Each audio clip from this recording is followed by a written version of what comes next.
나는 80세가 되었을 때 무엇을 후회할 것인가를 생각했다. 그리고 시도하지 않은 것을 가장 크게 후회할 것이라고 깨달았다. 그래서 안전한 길을 버리고 모험을 택했다. 완벽한 타이밍은 존재하지 않는다. 스탠퍼드 대학 경영대학원이 10년간 800명의 창업자를 인터뷰한 결과 지금이 최적기라고 판단하고 시작한 사람은 단 4%였다. 나머지 96%는 여건이 안 좋았지만 일단 시작했다고 답했다.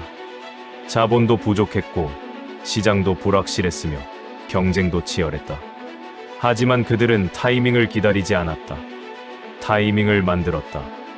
뇌는 최적의 순간을 기다리라 하지만 성공은 불완전한 순간에 시작된다. 뇌를 속여라. 안녕하세요. 뇌를 속여라입니다. 혹시 이런 생각 해보신 적 있으신가요? 지금 직장을 그만두면 어떻게 되지? 새로운 일을 시작하고 싶은데 실패하면 어쩌지? 준비가 더 필요한 것 같은데 지금 시작해도 될까? 이런 생각이 드는 건 당신이 겁이 많아서가 아닙니다. 당신의 뇌가 당신을 보호하려고 안전한 선택을 유도하고 있기 때문입니다. 하지만 그 보호 본능이 때로는 당신의 가능성을 가둬버립니다. 오늘 여러분께 소개할 사람은 바로 그 뇌의 보호 본능을 정면으로 돌파한 사람입니다. 그의 이름은 제프 베이조스입니다. 그는 1994년 월스트리트의 안정적인 직장을 박차고 나왔습니다. 주변 모든 사람이 만류했고 22명의 투자자가 거절했습니다. 성공 확률은 통계적으로 5% 미만이었습니다. 하지만 그는 멈추지 않았습니다. 20년 후 그가 만든 회사는 시가총액 1조 달러를 넘어섰습니다.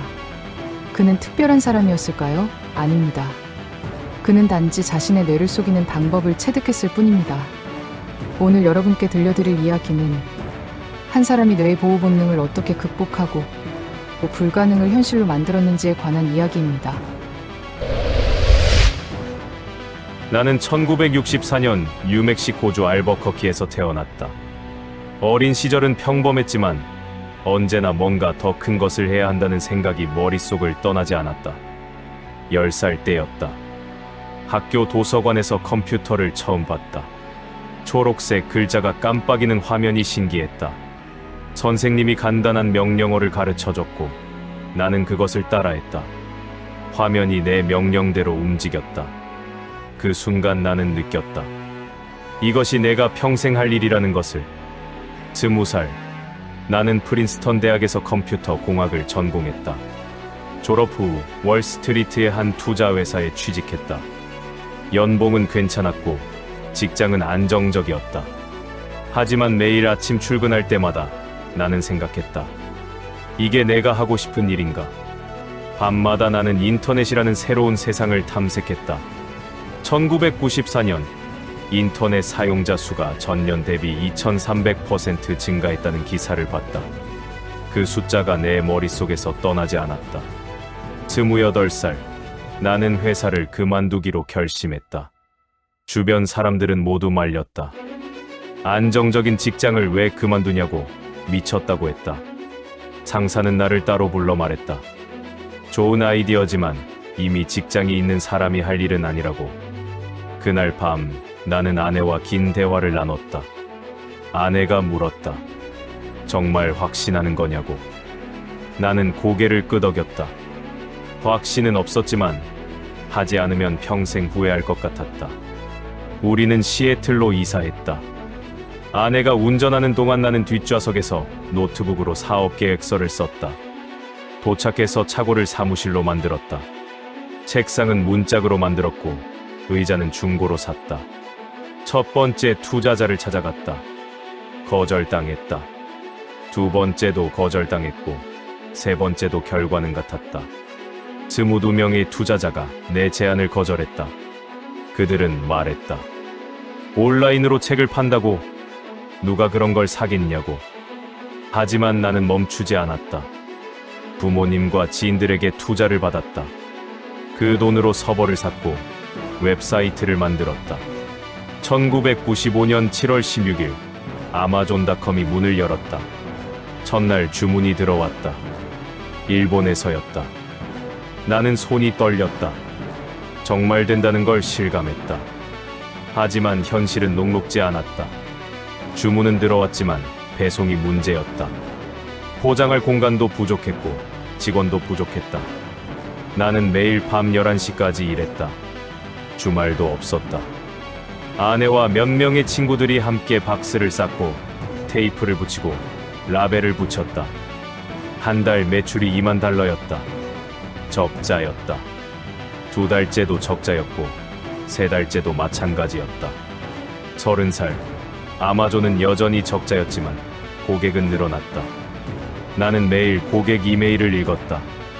불만도 많았지만 칭찬도 있었다. 어떤 고객은 지역 서점에서 찾지 못한 책을 여기서 찾았다고 썼다. 그 문장이 나를 움직였다. 나는 깨달았다. 내가 파는 건 책이 아니라 선택권이라는 것을. 그날부터 나는 방향을 바꿨다. 책 종류를 10배로 늘렸다. 검색 기능을 개선했다. 배송 속도를 높이기 위해 물류센터를 만들었다. 돈이 부족했지만 나는 제 투자를 멈추지 않았다. 1997년 아마존은 상장했다. 주가는 첫날 18달러에서 30달러로 올랐다. 사람들은 축하했지만 나는 불안했다. 이제 시작일 뿐이었다. 2000년 닷컴 버블이 터졌다. 수많은 인터넷 기업이 무너졌다. 아마존 주가도 80% 폭락했다. 언론은 아마존도 곧 망할 거라고 예측했다. 직원들은 불안해했고 투자자들은 압박했다. 하지만 나는 흔들리지 않았다. 나는 이미 10년 앞을 보고 있었다.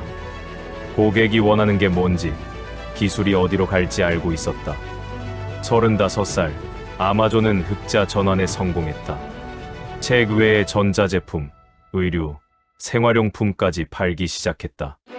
사람들은 물었다. 도대체 어디까지 갈 거냐고. 나는 대답했다. 고객이 원하는 모든 것을. 지금 나는 60살이다. 아마존은 시가총액 1조 달러가 넘는 기업이 되었다. 전 세계 수억 명이 아마존을 이용한다. 나는 특별하지 않았다. 단지 내 뇌를 속이는 법을 알았을 뿐이다. 뇌를 속여라. 이것이 바로 뇌를 속이는 방법입니다. 도미니칸 대학교 심리학과 게일 매튜스 교수가 2015년에 진행한 연구에 따르면 명확한 목표를 글로 적은 그룹은 그렇지 않은 그룹보다 성공 확률이 42% 높았습니다. 참가자 267명을 대상으로 4주간 진행된 이 실험에서 목표를 구체적으로 적은 사람들의 뇌에서는 RAS, 즉 망상활성계가 활성화되었습니다. RAS는 뇌관에 있는 신경세포 집단으로 우리가 집중해야 할 정보를 선별하는 필터 역할을 합니다. 베이조스가 차고에서 사업 계획서를 쓰던 순간 그의 RAS는 이미 성공에 필요한 정보들을 수집하기 시작했던 것입니다. 런던 대학교 UCL 연구팀이 2009년에 발표한 논문을 보면 더 흥미롭습니다. 96명의 참가자를 대상으로 습관 형성을 추적한 결과 단순한 행동은 평균 66일이 지나면 자동화된다는 사실이 밝혀졌습니다. 매일 같은 시간, 같은 행동을 반복하면 전전두엽의 에너지 소모가 줄어들고 행동이 기저액으로 이동해 자동으로 실행됩니다. 베이조스가 22번의 거절을 받고도 23번째 투자자를 찾아간 이유가 바로 여기에 있습니다. 그의 뇌는 도전하는 행동 자체를 자동화시켰던 것입니다. MIT 뇌인지과학과의 2019년 연구는 도파민 시스템의 비밀을 밝혔습니다. 189명의 참가자를 두 그룹으로 나눠 한 그룹에게는 작은 성취마다 보상을 주고 다른 그룹에게는 최종 목표 달성 시에만 보상을 줬습니다. 12주 후 작은 보상을 받은 그룹의 목표 달성률은 73%였고 최종 보상만 받은 그룹은 31%에 그쳤습니다. 왜 이런 차이가 났을까요? 이유는 뇌의 도파민 시스템 때문입니다. 도파민은 동기부여와 보상을 담당하는 신경전달 물질인데 작은 성공을 반복적으로 경험할 때 지속적으로 분비됩니다. 베이조스가 첫 주문을 받고 손을 떨었던 순간 그의 뇌에서는 엄청난 양의 도파민이 분비되었을 것입니다. 듀크 대학교 심리학과의 연구에서는 더 놀라운 사실이 드러났습니다. 우리 일상 행동의 약 45%는 의식적 선택이 아니라 습관에 의해 이루어집니다. 환경을 바꾸는 것만으로도 행동 패턴이 크게 변한다는 것이 증명되었습니다. 베이조스가 월스트리트를 떠나 시애틀로 이사하고 차고를 사무실로 만든 것은 단순한 물리적 이동이 아니었습니다. 그는 자신의 뇌가 새로운 습관을 형성할 수 있는 환경을 설계한 것입니다. 그렇다면 우리는 구체적으로 무엇을 해야 할까요? 첫 번째로 목표를 명확하게 글로 적으십시오. 막연한 꿈이 아니라 구체적인 숫자와 날짜가 들어간 문장으로 만드십시오. 예를 들어 성공하고 싶다가 아니라 2026년 12월 31일까지 월 500만 원 수익을 만든다처럼 적는 겁니다. 이렇게 하면 여러분의 RAS가 활성화되어 필요한 정보를 자동으로 수집하기 시작합니다. 베이조스도 차 뒷좌석에서 사업계획서를 쓰며 매출 목표와 고객 수를 구체적으로 적었습니다. 여러분도 충분히 하실 수 있습니다. 두 번째로 작은 행동부터 시작하십시오. 처음부터 큰 성공을 노리지 마십시오. 오늘 할 수 있는 가장 작은 일 하나를 정하고 그것부터 실행하십시오. 베이조스는 처음에 책 한 권을 파는 것부터 시작했습니다. 거창한 계획이 아니라 손님 한 명에게 제대로 된 경험을 주는 것에 집중했습니다. 작은 성공이 쌓일수록 여러분의 도파민 시스템이 강화되고 행동은 점점 더 쉬워집니다. 오늘 할 수 있는 작은 일이 무엇인지 생각해 보십시오. 세 번째로 실패를 데이터로 받아들이십시오. 실패했을 때 자신을 탓하지 마십시오. 대신 왜 안 됐지? 라고 물으십시오. 베이조스는 22번의 거절을 받으면서 투자자들이 무엇을 우려하는지 배웠습니다.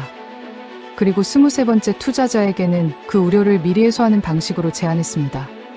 실패는 전전두엽을 훈련시키는 가장 강력한 도구입니다. 실패할 때마다 여러분의 뇌는 더 똑똑해집니다. 네 번째로 환경을 설계하십시오. 의지력에만 의존하지 마십시오. 여러분이 목표를 이룰 수 있는 환경을 만드십시오. 베이조스는 시애틀로 이사하면서 물리적으로 환경을 바꿨습니다. 차고를 사무실로 만들고 매일 그 공간에서 일했습니다. 여러분도 마찬가지입니다. 책상 위에 목표를 적은 종이를 붙이십시오. 휴대폰 배경화면을 바꾸십시오. 매일 보는 것들이 여러분의 뇌를 자극하도록 만드십시오. 마지막으로 누군가에게 선언하십시오. 혼자 마음속으로만 다짐하지 마십시오. 가족이든 친구든 동료든 누군가에게 여러분의 목표를 말하십시오. 베이조스는 아내에게 자신의 계획을 말했고 부모님께 투자를 요청했습니다. 그 순간 그의 뇌는 이미 성공을 향해 움직이기 시작한 것입니다. 여러분도 지금 당장 누군가에게 말해보십시오. 그것만으로도 여러분의 뇌는 변하기 시작합니다. 하지만 이런 말씀을 하실 수도 있습니다. 저는 시간이 없습니다. 매일 일하고 집에 오면 너무 지쳐서 아무것도 할 수가 없어요. 그 말씀 충분히 이해합니다. 하지만 런던 대학교 연구에 따르면 하루 15분만 투자해도 66일 후에는 습관이 됩니다. 베이조스도 월스트리트에서 일하며 밤에만 시간을 냈습니다. 중요한 건 시간의 양이 아니라 일관성입니다. 매일 15분씩 6개월만 투자하십시오. 그것만으로도 충분합니다. 이미 여러 번 실패해서 자신이 없습니다. 이런 말씀도 많이 하십니다. 하지만 베이조스도 22번 거절당했습니다. 그 22번의 거절이 그를 더 강하게 만들었습니다. MIT 연구가 증명했듯이 작은 성공을 반복하면 도파민 시스템이 강화됩니다. 여러분의 과거 실패는 약점이 아니라 자산입니다. 그 경험들이 여러분의 뇌를 이미 훈련시켰습니다. 저는 특별한 재능이 없습니다. 남들보다 똑똑하지도 않고요. 사실 베이조스도 처음부터 천재는 아니었습니다. 듀크 대학교 연구가 밝혔듯이 중요한 건 재능이 아니라 환경 설계입니다. 행동의 45%는 습관입니다. 환경만 바꿔도 여러분의 행동 패턴은 완전히 달라집니다. 재능은 타고나는 것이지만 성공은 설계하는 것입니다. 주변에서 다들 만류합니다. 현실적으로 불가능하다고 해요. 베이조스의 상사도 친구들도 심지어 22명의 투자자도 그에게 똑같이 말했습니다. 하지만 도미니칸 대학교 연구를 보십시오. 목표를 글로 적고 선언한 사람의 성공률이 42% 높았습니다. 만류하는 사람들의 말이 아니라 여러분 자신의 뇌를 믿으십시오. 여러분의 뇌는 이미 답을 알고 있습니다. 그렇다면 지금 당장 무엇을 하실 건가요? 오늘 영상이 끝난 뒤에 바로 이것부터 해보십시오. 첫째, 종이 한 장을 꺼내서 여러분의 목표를 구체적으로 적으십시오. 날짜와 숫자를 꼭 포함하십시오. 둘째, 오늘 할 수 있는 가장 작은 행동 하나를 정하십시오. 15분이면 할 수 있는 일입니다. 그리고 지금 바로 실행하십시오. 셋째, 누군가에게 말하십시오. 가족이든 친구든 동료든 상관없습니다. 여러분의 목표를 소리내어 선언하십시오. 제프 베이조스는 안정적인 직장을 벌인 도전자였습니다. 하지만 그는 자신의 뇌를 속이는 법을 알았습니다. 명확한 목표를 세웠고 작은 행동을 반복했으며 실패를 데이터로 삼았고 환경을 설계했으며 자신의 꿈을 선언했습니다. 그 결과 그는 세계 1위 기업의 창업자가 되었습니다. 여러분도 똑같이 할 수 있습니다. 재능이 문제가 아닙니다. 환경이 문제가 아닙니다. 중요한 건 여러분이 지금 이 순간 무엇을 선택하느냐입니다. 댓글에 오늘부터 뇌를 속입니다라고 남겨주세요. 그 한 문장이 여러분 뇌의 RAS를 활성화시킬 것입니다. 그리고 내일 아침 여러분이 적은 목표를 다시 한번 읽어보십시오. 그 순간부터 여러분의 뇌는 이미 변하기 시작합니다. 뇌를 속여라. 그러면 여러분의 현실이 따라옵니다.